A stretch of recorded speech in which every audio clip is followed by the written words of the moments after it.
everybody, and welcome back to another edition of the Shot 3 from the Tee podcast. I am your host for the podcast, Jason Roslin, or at DFSGolfer23 on Twitter. And of course, if you're an Awesome O Plus member, you can find me in the Slack chat quite a bit. And just noticed for my, it looks like for my podcast yesterday, the Opening Tee podcast, which is sponsored by Super Draft now, as well as this one. If you haven't checked out Super Draft, they've got a really unique way of DFS and doing DFS and their lineup construction. You're allowed to roster any 5 guys you want to. However, each guy has a different multiplier.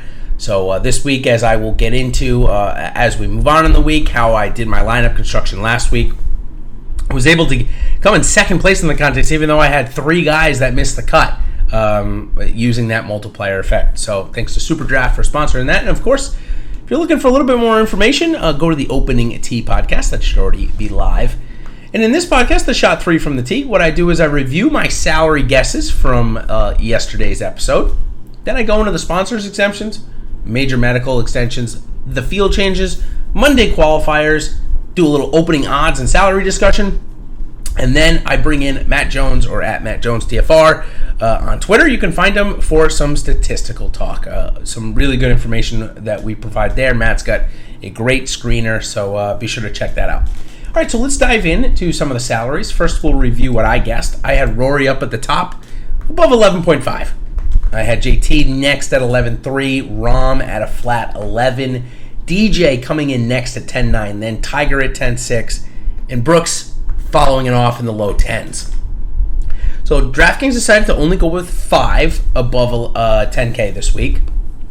But I did get one thing right. I got the fact that they'd have 3 above 11,000 for the first time all year. I'll give myself a decent grade for that. I got Tiger's price in the low to mid 10K. Pretty good, pretty spot on.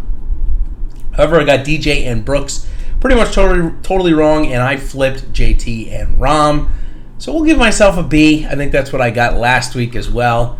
Not bad. I got to say the guessing above 11, 3 above 11K, that was probably a pretty good one there. So we'll give myself a little benefit of the doubt. Okay, so this part of the podcast is probably going to be a bit shorter this week because the way the field breaks out in an invitational, there's not that many sponsors exemptions, very few major medical extensions. Also, very few field changes because everybody wants to play in them. They have so many more perks than regular PGA Tour tournaments, as I mentioned last night on the pod. And also no Monday qualifiers for Invitational. So really a big bulk segment, something that'll normally take me 10 minutes to get through. Probably take me about 3 minutes to get through this week. So if the pod is a little bit shorter than normal, that is the reason. So let's go into the sponsors exemptions, though. Might as well find out who is lucky to be here this week, given a sponsor exemption by Tiger Woods. First one is Joseph Bramlett. I believe Joseph was awarded the Charles Sifford sponsors exemption that I talked about yesterday. Although he played in the Korn Ferry Tour Finals, sometimes the exemption doesn't even go to a PGA Tour card member. This year it happens to, so Bramlett is the winner of that one. Scotty Scheffler also gets a nod from Tiger, as well as Kevin Chappell, who's flashed a little bit of form here in this early season. Steve Stricker, who gets the note, obviously, for doing his assistant captain work on the President's Cup team. Then goes Matthew Fitzpatrick, who definitely is an interesting play, his first time being here. Then the biggest head scratcher of the week, I haven't found any reason as to why, Kyung Jun Moon, a 37-year-old from Korea. He's playing most of his golf on the Asian Tour. He's ranked 357th in the world. So, interesting start there. And then the next one is Frederick Van Rooyen. We know him, of course, as Eric Van Rooyen. When you look at his DraftKings, his name is Eric. A very, very talented South African golfer making the start over here. He can certainly bomb the ball. So excited to see him play here this week. The last one is Sean Yu from the Collegiate Showcase sponsor. They, I believe it might even be called the Genesis College Showcase Spotlight. The winner of that gets a sponsor exemption into this, and that was Sean Yu. He golfs out of San Jose State, so not very far from where we are in LA, if I know my geography correctly. Not bad. Next is the major medical extensions, Brunson Burgoon. And then field changes, only 2. Justin Hadley and Bryce Garnett were bumped out. Sean Yu and a couple of the other sponsors exemption got in over him. So no Monday qualifiers there. As I said, it took me about 3 minutes to get through here as we go into our opening odds and salary discussion. And definitely some fascinating numbers because of how deep the field is. 9 of the top 10 in the world are here. So let's start right off with Justin Rose, who's had some pretty good success here in the past. 45 to 1 odds. Wow, that's definitely one of the highest number we've seen him in quite some time. But how about this one? Former Open champion Francesco Molinari. It was not just a year ago that he was winning the Arnold Palmer Invitational as well. He is 140 to 1. Wow, pretty crazy number and staggering number for him. Last one is Sam Burns. Sam Burns has had a nice little resurgence after coming back from his wrist injury. He's priced at 500 to 1. And now, do I think Sam Burns is going to win this tournament? For sure not. But at 500 to 1 opening odds, you know that that's going to give some pretty good top 20 odds. We know he can bomb the ball, and this course does favor guys that can bomb it. He typically likes Bermuda greens rather than POA. But again, 500 to 1 odds, you can get some pretty good top 20 odds with that. So that's what I'm looking at there for Sam Burns. All right, so this segment, as I said, in each segment, sponsored by Super Draft, check them out if you guys haven't already, is a bit shorter. Again, normally it's about 12 minutes, but because we have basically no major medicals, no Monday qualifiers, 0 field changes, it's only about 7 minutes. So stay tuned. We'll have Matt Jones joining me in just a few seconds for you guys on the other side. So until next time, everybody, thanks for joining this segment of Shot 3 from the Tee, and we hope to see you again next week. Cheers.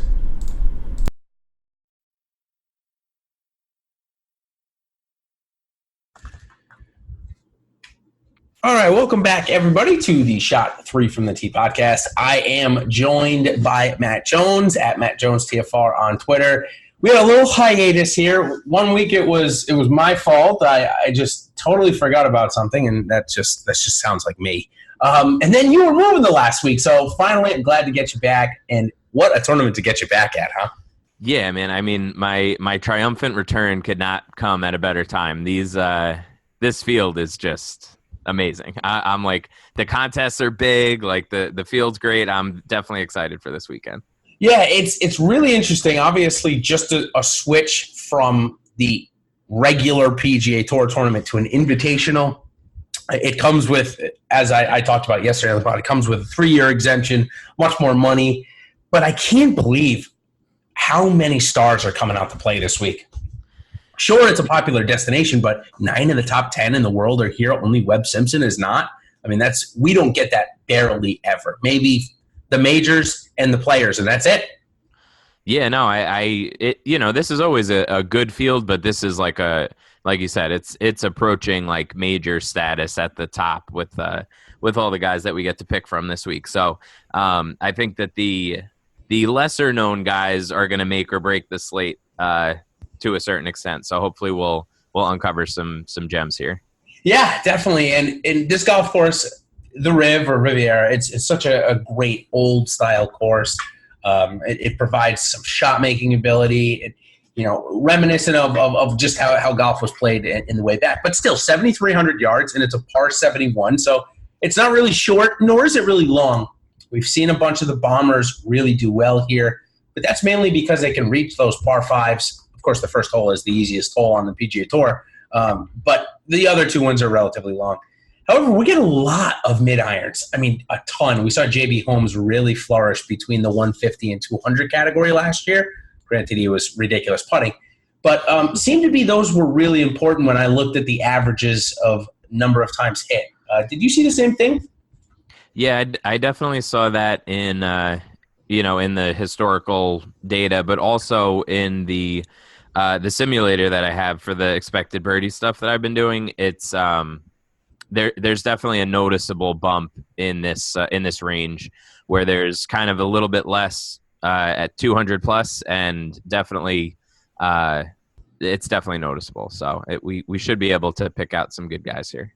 Definitely. So let's dive in. Let's first I'll give you a couple of mine. So I just take the easiest statistic, the easiest lookup that I can find, because I guess that's what is right in front of me. So I'm looking at last year's proximity from 150 to 175. And what I did is I combined it with the rankings of the 175 to 200 to get maybe a little bit more of a sample, not more of a sample, just more of a broad range.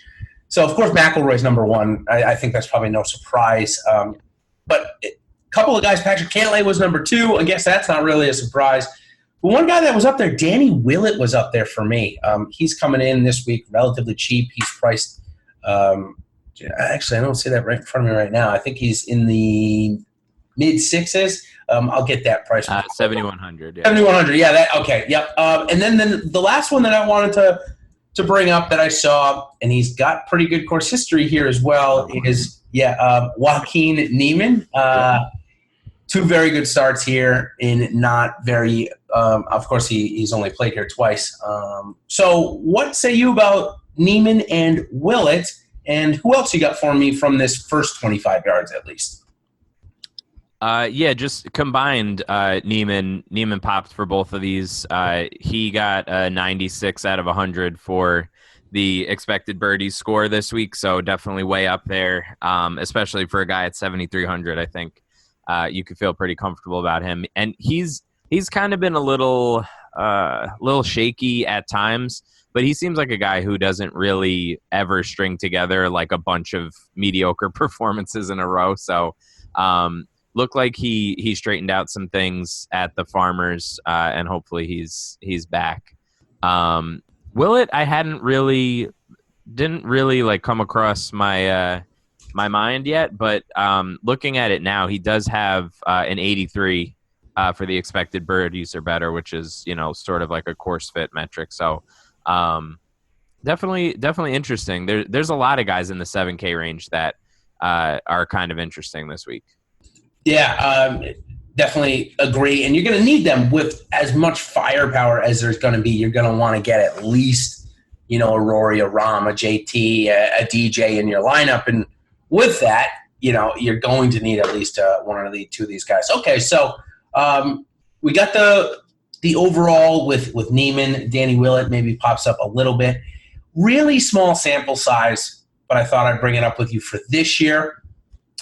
From the combined category, Bubba Watson has had a fantastic start to the year. He's ranked 6th and 3rd in the two distances. No surprise, he's also got ridiculously good course history, as winning a couple of times. And then Brandon Grace also had a very good waste management, which had very similar yardages for the approach shots for some of these golfers. So Grace was another one that popped up. And then lastly, Taylor Gooch.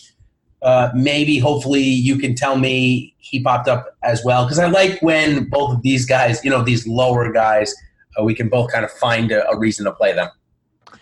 Yeah, obviously, Bubba has these great splits that we'll talk about later as well, and he's well up there in the expected birdie score. So not a surprise if you look at what he's done at tracks like this. Gooch is interesting. I can't say that he popped up.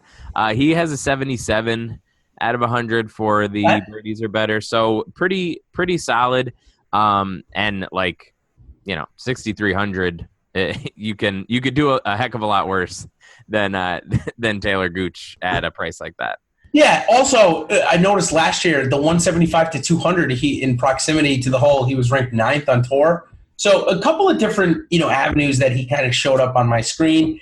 Matt Every showed up on my screen last week in the 150 to 175, and for all intents and purposes had it going, and then Sunday happened, and I think he might have had the worst round out of all of them, if I'm not mistaken. He started at minus 13, something like that, and he ended up at minus 2 or 3. It was really, really bad. Anyways, he had a couple of 3, maybe even a 4 putt thrown in there. I felt like every time I saw him, he was lipping out another putt.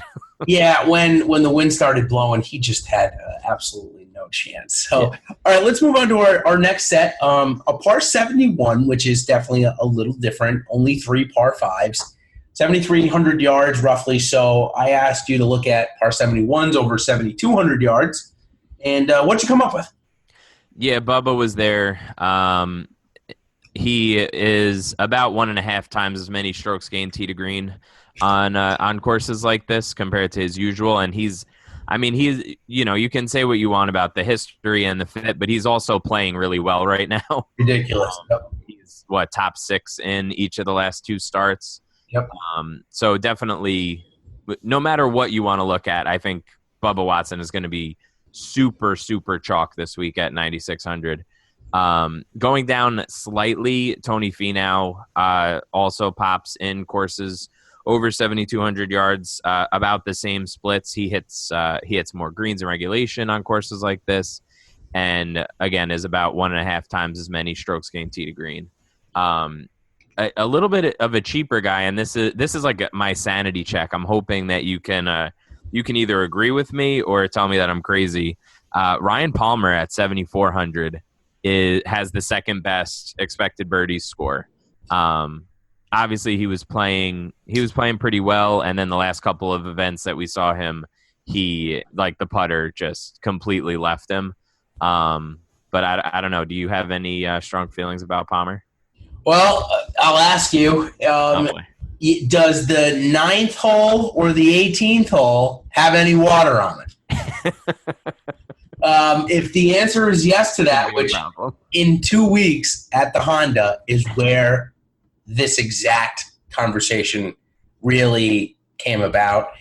Palmer just year after year comes down that 18th hole needing anything better than a par and just cannot keep the ball out of the water. I don't think there is here. I was kind of a rhetorical question. I'm pretty sure there is none. 7,400 is definitely approaching that value price again, and that I do like to play him at. Similarly, I've mentioned in the past just guys that I like to play when they get cheap. And while his iron game has been off this year, I was hoping you were going to say Bryson DeChambeau because he's up there too. Okay. Because at 7,900, I remember when Bryson was just coming on tour and he was getting priced in the low to mid sevens. And I said to myself, if he ever gets down there again, you just got to play him because the upside with him is just too great to have at 7,900, even in a field like this. So for your expected birdies, because we've mentioned it a couple of times tonight, why don't we just do a quick plug on that and where everyone can find it? If you head on over to RotoViz, you can find it on my Twitter. I tweeted out a couple times during the week, and it's all free through the Masters, so you can check it out. And like I said, it's basically just a measure of of course fit based on how many approach shots I think a guy is going to have from given distance and how well they usually score from there. Really, really cool tool that Matt's come out with in the this year. So go check it out. We reference it, like I said, quite a bit in this segment. So, okay, Bubba Watson. I brought up Bryson DeChambeau. Let's get one more guy if you've got it below 7,000. Oh, below 7,000. Yeah. It's interesting. I think that I don't really know what it is. The expected birdies stuff really just continues to pound Brian Harman for some reason. Okay. I don't know. Like, this doesn't really necessarily feel like oh my God, this is an absolute Brian Harman track, but maybe there's something there. I don't know. Do you have any interest in him? Yeah, Harman's a guy that I'll play a decent amount of because of that win that he had over DJ, which of course I was on the right side of. So he's got a piece of my DFS heart, if you will. So that means I always have allocation. Now I will say the last time we saw him play 2 weeks ago at the Waste Management, I mean he was priced at 8,000 if I'm not mistaken, or above 8,000 even. Yeah. So this is quite a big. Now, granted, the field strength is everything to do with that. I understand, but 6,900, that sticker, it's not as scary as it was putting him in my lineup where he was helping me. He was in my $100 lineup at the Waste Management that came in second place in that contest, and I loved rostering him there. So that means I'll probably have a little bit of him this week. There's a couple of guys in that range that are not not bad plays by any stretch. Yep. So, okay, got Brian Harmon. I think we've gotten a few. So, one more name that I want to ask you on the expected birdies, because if you're really going dumpster diving and you really want to get 2 studs in there, you're gonna have to maybe go really deep. So I gave you Taylor Gooch. I really think he could be a solid play. But how about a guy that's won here? His greens in regulation this year has been very good. So I'll see if the expected birdies lines up. And it's James Hahn, 6,500. Got the same name as my son, so maybe that's why I'm more interested in him. Can you tell me anything about him? Did he pop anywhere, or is it that Jason? This is your sanity check? No, that's pretty sharp. I'm just scrolling through now, and he's at an 86 in the expected birdies. So definitely pretty high up there. I guess that puts him like around 35th ish in the metric. So for that price, you would definitely take that, right? You got a hot putter. That's what I'm talking about. So again, in a GPP lineup, you will see me do something like put Hahn and Gooch and go really aggressive there. But most of the time, I'm just going to use one. I just want to clarify. And my super aggressive lineups, which didn't work last week because that's how I got Cantlay and DJ in the same lineup. And it doesn't always work. However, in a field like this, if you guess the 2 studs correctly and both Hahn and Gooch are in the top 20, they certainly can help you win the big GPP. There's only 47,000 entries versus the $5, which we're normally playing against, 120,000 roughly? Yeah. So, quite a big difference there. All right, so I think we gave great names. Matt, I'm really excited about this week. Thanks for joining. If people want to find you, they're going to go to Twitter, right? At Matt Jones TFR on Twitter. Yep, sounds good. I think that's pretty much it. You got anything else to say before we get into what do we got next week? The WGC Mexico. And then we come to Florida, man. I'm excited about that.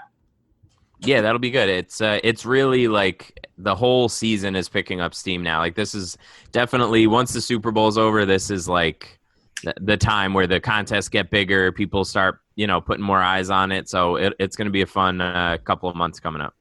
Definitely, man. I'm excited for it. And we'll have you back here next Monday. So until then, everybody, thanks for joining, and we will see you on the other side.